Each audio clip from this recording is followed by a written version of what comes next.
Hello guys, this is Bulakeño Opa, a day in my life in Bulacan. So ngayon na nga po pala ay papasok tayo sa school. This is our first vlog sa pagpasok sa school. So ayan po, kung makikita nyo nga po, sobrang dilim pa nga po dyan dahil madaling araw po sa mga oras na yan. So ayan po, nagmamadali na nga po pala ako dyan para maaga po ako makapunta doon sa school. So maaga nga po pala kami dyan umalis para po hindi din po ako malate. Hanggat sa naabutan ko nga po pala dyan si mama na nag-aayos na nga po ng motor tsaka po si Kuya Arel. Ako naman dito taga-vlog lang.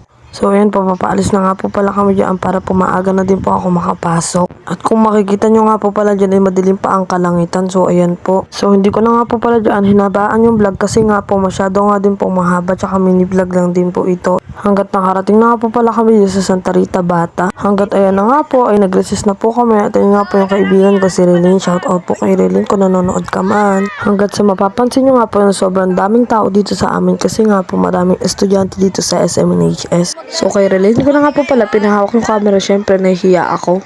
So this is the end of our vlog. Salamat sa panonood. Don't forget to follow, like, and share. Bye bye! See you tomorrow!